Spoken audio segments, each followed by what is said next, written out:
Welcome back to our channel, where we explore fascinating topics and debunk common misconceptions. Today, we delve into a topic that has caused much controversy and pain throughout history, the so-called curse of Ham. Have you ever wondered if black people are truly under a curse? Well, get ready, because we are about to uncover the truth behind this deeply rooted belief.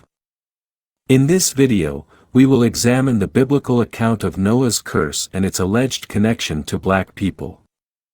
But before we dive in, let me ask you a thought-provoking question.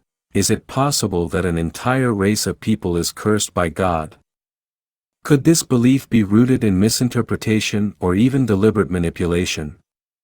We'll explore the historical context and the misuse of biblical passages to support the notion of a curse on black individuals. We'll also address the misinterpretation of the mark of Cain and its connection to race or skin color. As we unravel these misconceptions, we'll discover the true biblical teachings on race, equality, and God's love for all humanity. So, join us on this enlightening journey as we challenge the curse of Ham narrative and expose the truth behind this harmful belief. It's time to embrace unity, respect, and understanding among all races and celebrate the beautiful diversity that enriches our world. Now, let's begin our exploration of the curse of Ham and confront the misconceptions together. Let's get started. Are black people cursed? The answer is no. Black people are not cursed. Black people are equally created in God's image and likeness, just like every other ethnic group in humanity. The notion that black people are cursed by God and destined to be subservient to other races is commonly referred to as the curse of Ham, which originates from an incident mentioned in Genesis chapter 9.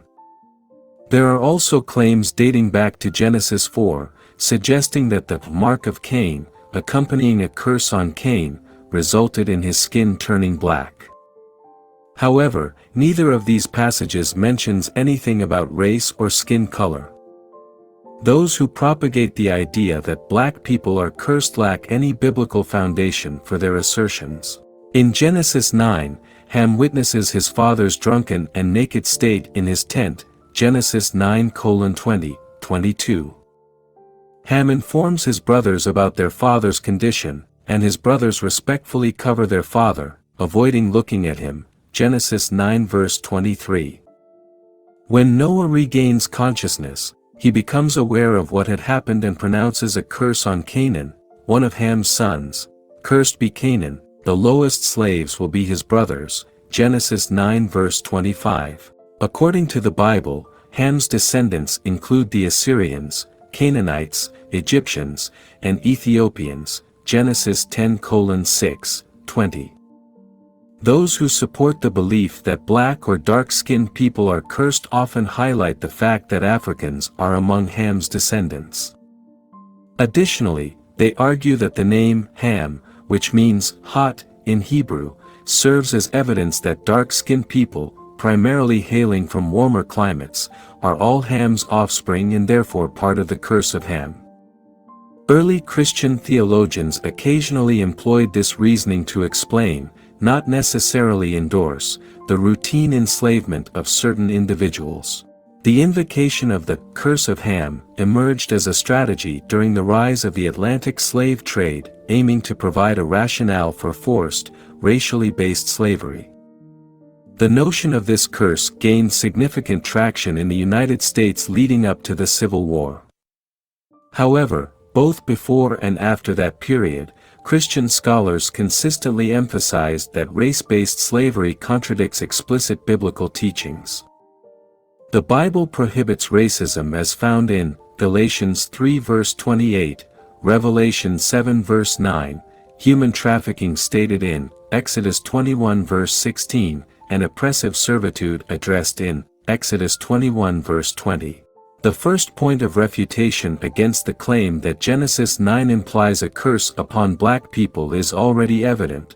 The chapter does not mention race or skin color at all.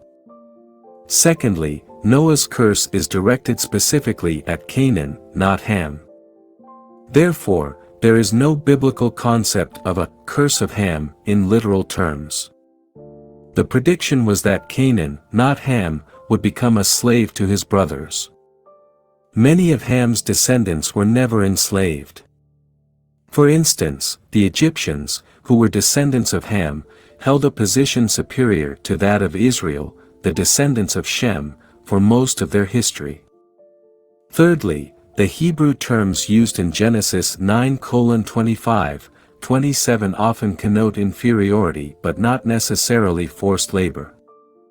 The word translated as slave in Genesis 9 verse 25 is also used to describe Esau in relation to Jacob, Genesis 27:37, 40, Joab in relation to King David, 2 Samuel 14 verse 22, and Abraham in relation to the Lord, Genesis 18 verse 3.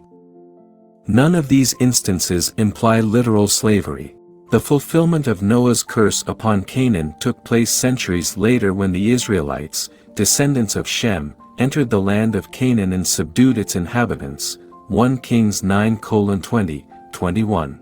To counter the theory that Genesis 4 suggests a curse or discrimination against black or dark-skinned people, it is important to examine the wording of God's rebuke to Cain, "Now you are under a curse and driven from the ground," Genesis 4 verse 11, and "The Lord put a mark on Cain," verse 15.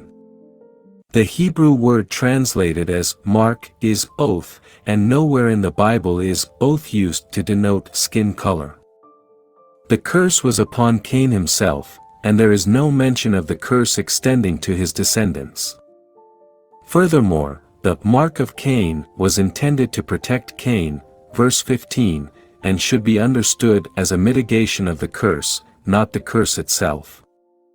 There is absolutely no biblical basis to suggest that Cain's descendants had dark skin. Additionally, unless one of Noah's sons' wives was a descendant of Cain, which is possible but unlikely, Cain's lineage ended with the flood. In summary, the assertion that dark-skinned or black people are cursed by God arises from a secular and anti-biblical attempt to justify racism. The concept of a curse of Ham holds no validity, and there is no justification for race-based slavery. The divisions among races stem from the sinful nature of human beings. It is important to note that the Bible promotes equality, condemns racism, and emphasizes the inherent worth and value of every individual. In Galatians 3 verse 28, it states there is neither Jew nor Greek, slave nor free, male nor female, for you are all one in Christ Jesus. This verse highlights the equal standing and worth of all people in the eyes of God, regardless of their ethnicity or background. It is crucial to challenge and reject any teachings or beliefs that promote discrimination or oppression based on race. Instead, let us strive for unity, understanding, and respect for all individuals, embracing the diversity that enriches our world. Thank you for watching. We hope you have gained insights into the Bible through this discussion. Please consider subscribing and clicking on the notification icon for future updates. Stay tuned for more episodes where we delve into critical issues found in the Bible. See you soon.